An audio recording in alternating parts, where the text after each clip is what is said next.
When is torque maximum? Now from this equation we know that tau is equals to P sine theta. So and tau is equals to tau max.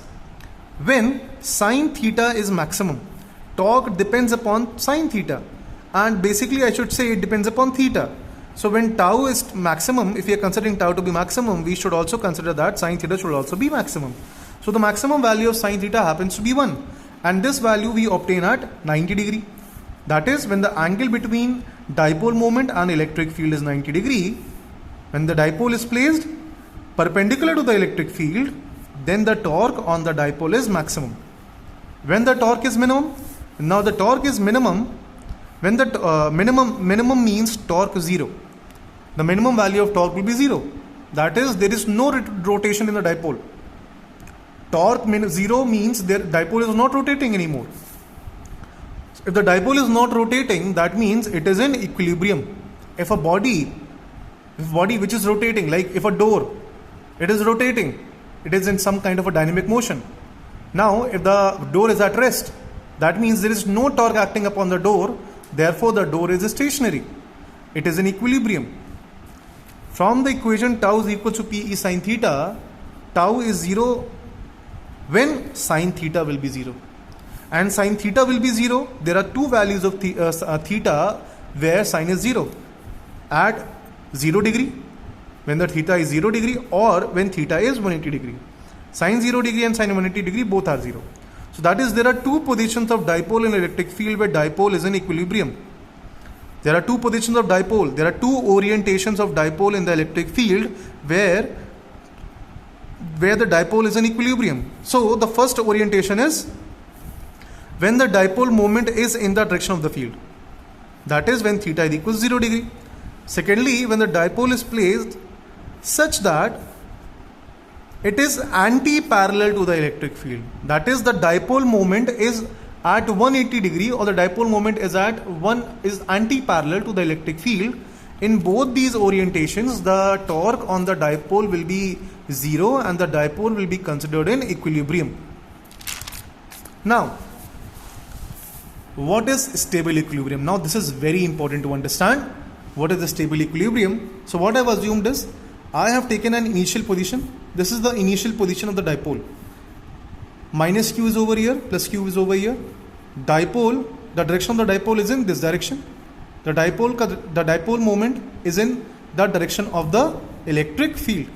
Now, if we see that when P is in direction of E, that is, angle between them is 0 degree, it is equilibrium position. Now, whether this equilibrium is stable or not, we will discuss it. So what I did is, the dipole was in this position. What I did is, I slightly rotated the dipole in this direction, and from here I have released it. So what I see, when I release it from this position, I disturb the dipole in this position. Now when I release the dipole from this position, what I see, that this plus q experiences the force in the direction of the field, and the minus q experiences force opposite to the direction of the field. Minus experiences force opposite to the direction of the field. So the dipole is again pulled back to its initial position. Dipole is again pulled back to its initial position. Now this means that this position happens to be a equilibrium position, because the dipole every time tries to return to this position.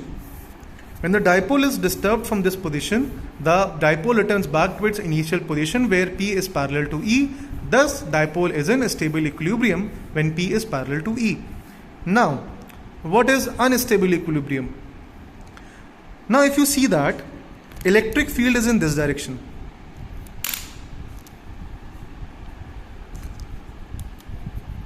if you see that electric field is in this direction and dipole moment is in this direction, minus q to plus q.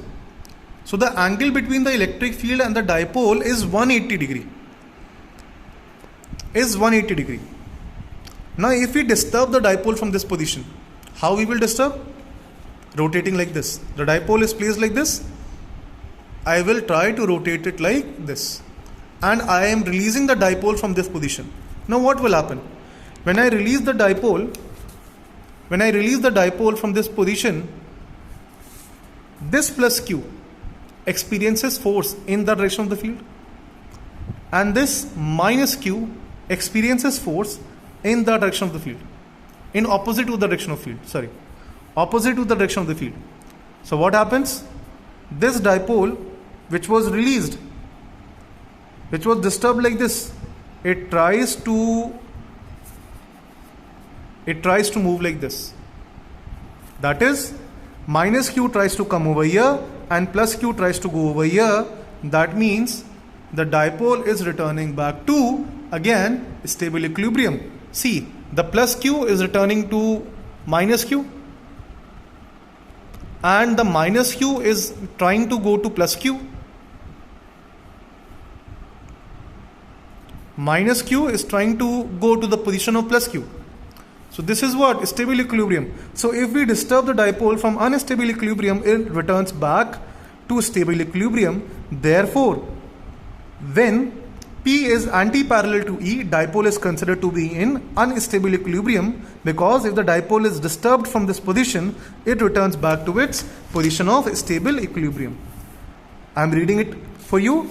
So what we see, that here P and E are anti-parallel, that is theta is equals to 180 degree. When dipole is disturbed from this position, it returns to position of stable equilibrium where P is parallel to electric field E. Thus this position where P and E are anti-parallel is called unstable equilibrium.